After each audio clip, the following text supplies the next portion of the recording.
Definitely. All right, so hey everyone, welcome back to the sixth episode of the SillyPoint podcast. We're your host Hari and Naveen, and today we have another delight to dive into. We have another victory from India, and before we dive into our analysis, first a segment on cricket catch up. Naveen, what's there to catch up on cricket? Hi, Hari, glad to be back. Let's dive into cricket catch up.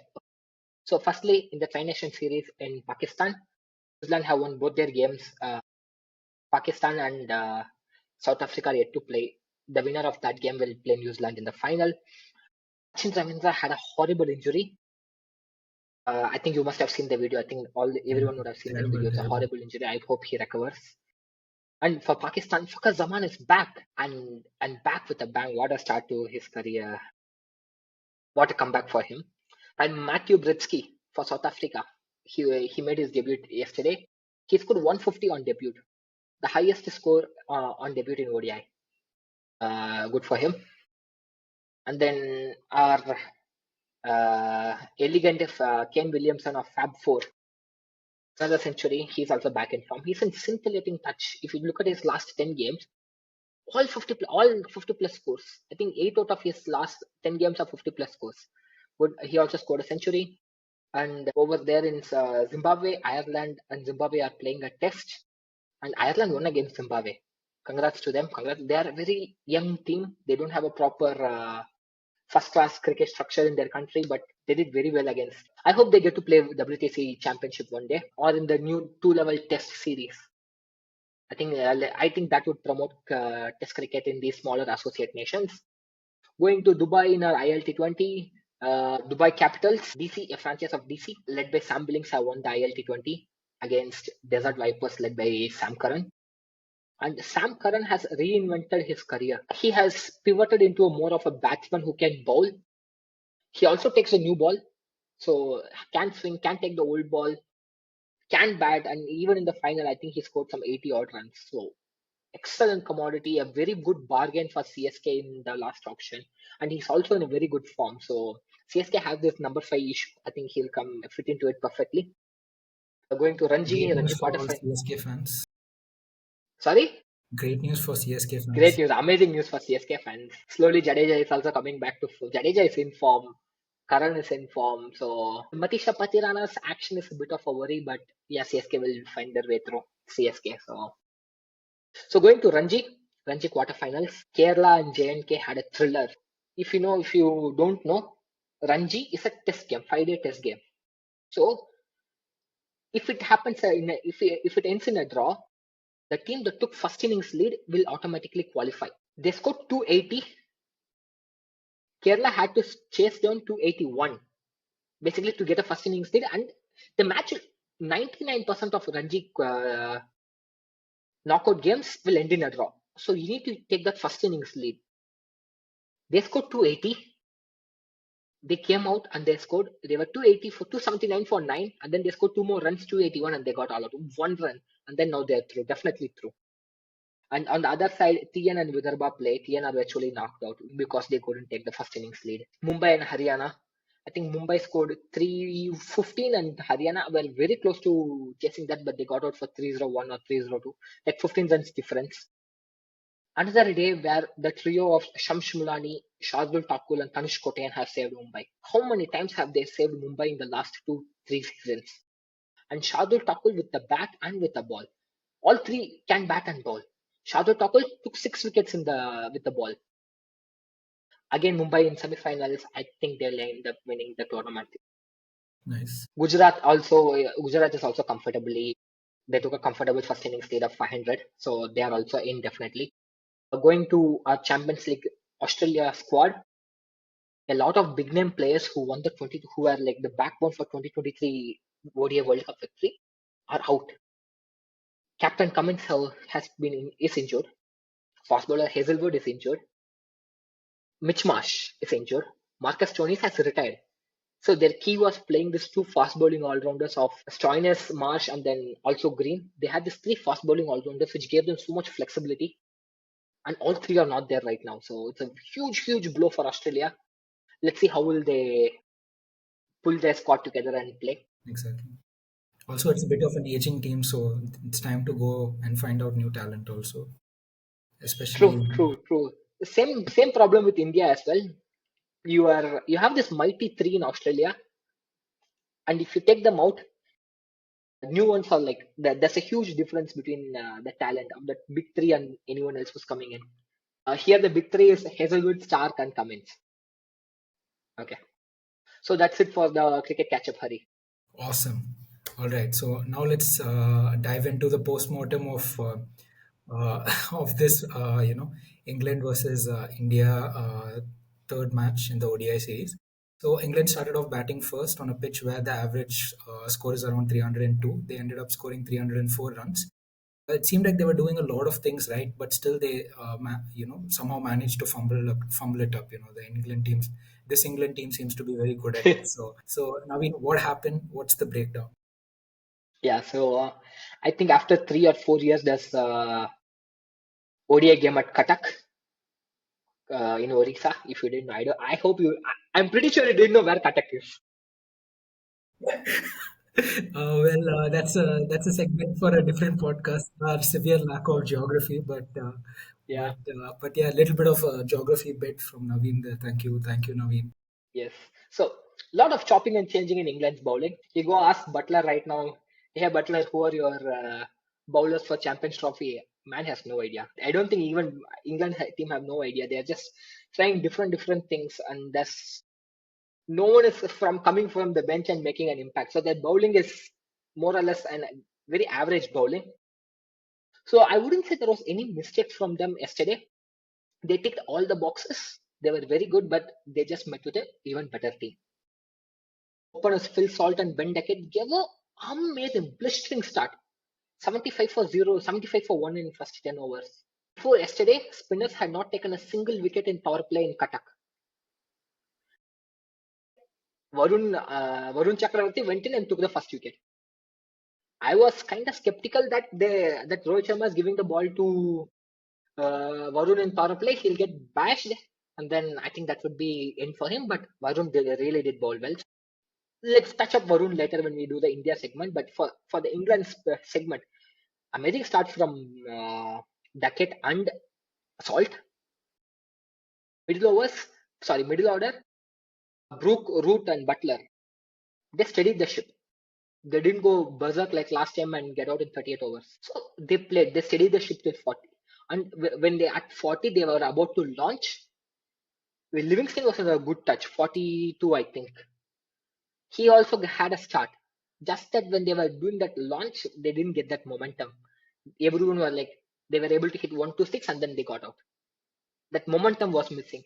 Then came your Overton. He also hit 1-6 and then he also got out. Atkinson. So they were in the last 10 overs. They were I think at end of 40 they were 230 runs. Last 10 overs, well settled Livingston and Butler. They were poised to score 100 runs at 330. 330 would have been a competitive score, but India would have definitely won even if it was 330. But 330 would have been a commendable score. Even if they scored 390, they would have lost yesterday, England. They should have scored at least 330. But in the last 10 overs, where they had to launch, they didn't find that momentum. And everyone chipped in. So no one batsman played bad.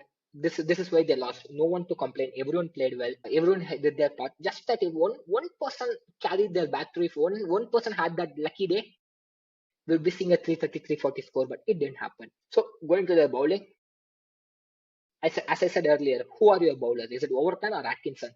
Who are your fast bowling all-rounders? Overton, Atkinson. Who are your hit the deck fast bowler? Is it Archer or Wood? Are you gonna who? Okay, now Jacob Bethel, I think he got a neck injury. He also pulled out. Who's your replacement? They should have, in my opinion, they should have gone for Will Jacks. A like for like batter and who could bowl spin. But they have for the dead rubber Ahmedabad ODI, they called Tom Banton a wicketkeeper bat. See why I say Will Jacks would have been a better replacement is because England have this. So based on the last 7 games, 5 T20 and 2 ODI, we have seen the template that they want to go through. One Adil Rashid, one spinner, supported by few part-timers like Jacob Buttle, Lam Livingston, and Joe Root. This is the template they were going. So, and another spin bowling all-rounder could have been helpful. like a Will Jacks, but they went for a wicketkeeper bat like Tom Banton. I don't understand why. So that's pretty much the postmortem for England. Yeah. What are your thoughts, Hari? Do you think England can improve? I think England definitely has a lot of problems to solve before Champions Trophy, right? I mean, you just listed a couple of them just now, and it's going to be a real big headache. They have so many holes to fill, so many problems to look into, and I wouldn't say like their team's also necessarily young, but they're at least like they're up there. But it'll be really interesting to see how they solve all of Yeah. these problems. So at least their batting is well settled. No questions. Top six well settled. So Like you yeah. said, everyone did their part. It's just Yeah. the bowlers and the spin that they really need to Yeah. sort out. Yeah. So, like you mentioned, right, about Adil also. So, all right. So that's a breakdown. That's a quick breakdown of England. Now let's dive into the delicacy, which is India. So, absolute behemoth of a performance, and obviously, a star player and a star performance. Naveen, where is this power coming from? Who's our ODI goat, and what has he delivered for us? ODI good, huh? ODI good is Virat Kohli. So, but the talk of the town is our captain, the Hitman. Rohit is back. How exciting that Yes, is. yes. How this is the most exciting news for Indians. Rohit is back. The captain is back. He brings up his second ODI century, 49th overall. He crossed 10K ODI runs last year.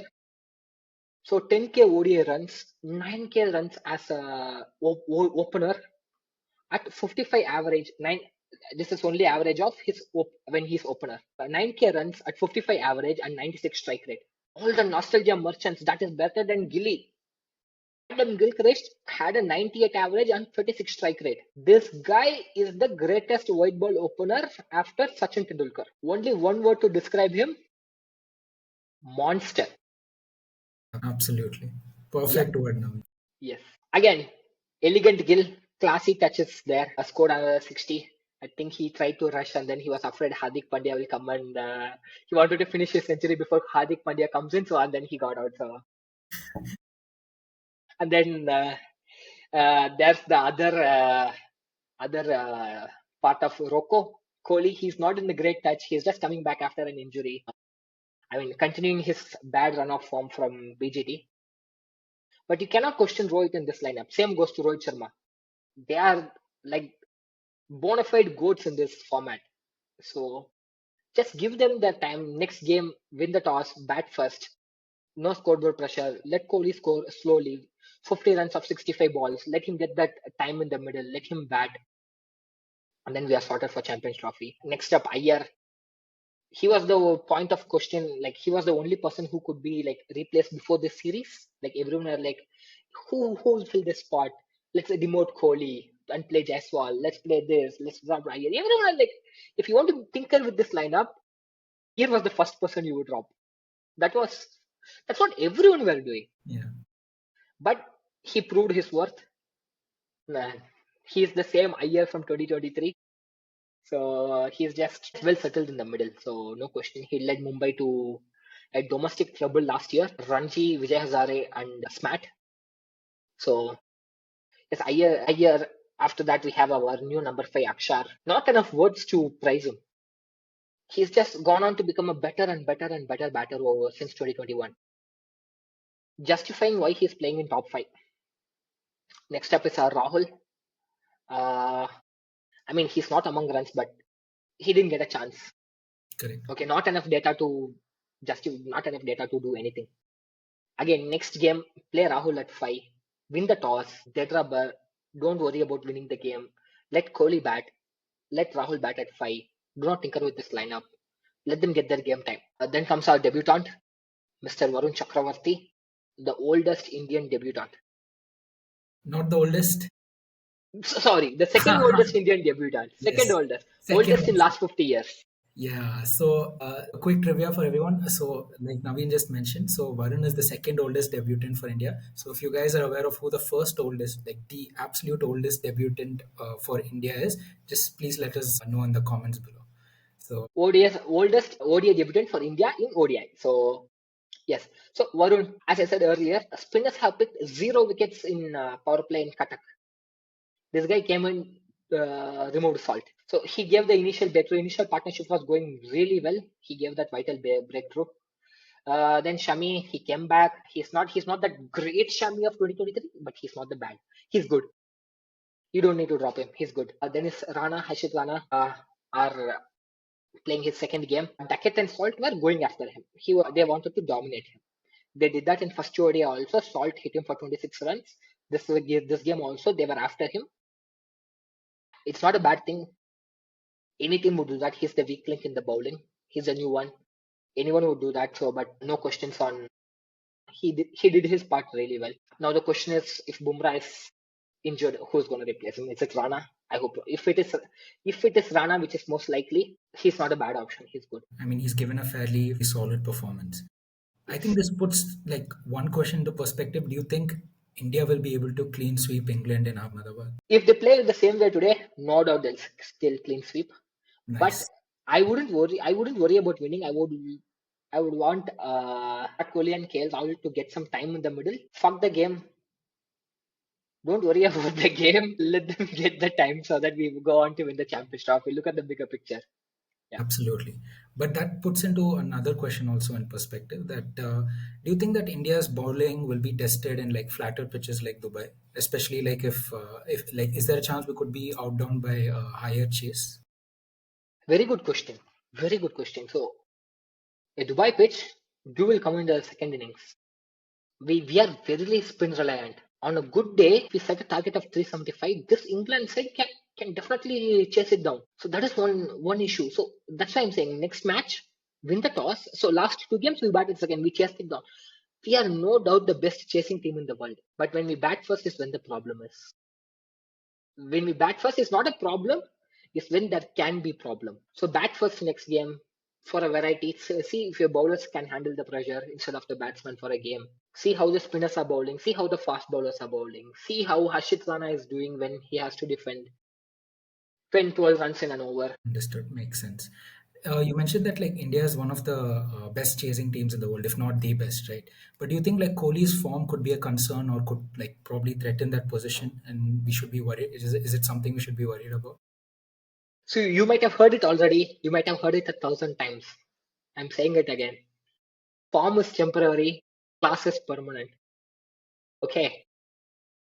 The first word that came out of my mouth in this podcast is Kohli is the GOAT in ODI. So Kohli is the GOAT. Do not let him have his time in the middle. Even before 2023 World Cup, he didn't have a great run into the World Cup, but he had 800 runs, 5 centuries. Sorry, not five, 4 centuries in the World Cup. So he will come back. Absolutely. Yeah. There's really no Absolutely. questioning him. Like he's Yes. proven himself to way too many times for us to ask that question. But He has nothing to prove to anyone. exactly. True, true. Speaking of which, now that someone else, which is none other than our awesome captain, is back in form, should we put him on the flight to England for test? Hari wants to get me into trouble. So, see, you know my opinion. In ODI, Rohit is the captain. Rohit is the best opener, but he has lost that thing in test. But we have to play him because we don't have a replacement captain. We cannot trust Bumrah because Bumrah's back is made of cardboard. Huh? So, Same yeah, thing he's with good. He's on same that thing with flight, man. He's on that flight. Hardik and others also. He's on that flight to London. Yeah, I mean, vada pav is the key to good health. Looks like. All right. So yeah, I think we have a great future ahead of us. hmm Any changes that you would like to suggest? Anything? Again, rule of thumb is if it works, then don't change it. But is there anything that we should watch out for? Any other suggestions that we should keep in mind going forward? So for the next game, for India, win the toss, bat first. That also shows if the bowlers can contain some runs. And let Kohli and Rahul get into the middle, let them bat for some time. Rahul should come ahead of Akshar. Leave this left-right combo. Let him have some batting time. Okay? And Ashdeep should play. So it's a final ODI. I think Ashdeep is definite starter in Champions Trophy. I know they're just trying to protect him because now that Bumrah is also injured, they don't want to play him and get him injured. Okay, his form is not a concern. Just that he could play one game and he could also bring his rhythm. He could also have that overs under his legs. For England, it's just inshallah and pick your bowlers. Bowling is a bit weak. There's no one in the bench who could come in and inspire the side for a victory. So maybe play Rahan once. He has come here for 5 T20s, 2 ODIs. He must be tired of just running around with the drinks. Let him play with the ball once. Let him play a game. He has been carrying drinks for 7 games in a row. So yeah, that's pretty much it for both the teams, man. Awesome. So, yeah, I think we have a great future ahead of us. Like you said, we have a dominant team and we can definitely expect a clean sweep. So, let's keep our fingers crossed, go ahead and hope for the best. And until then, tata, bye bye. See you all in the next episode. Thank you so much for tuning in. Bye bye. Thank you. Bye bye.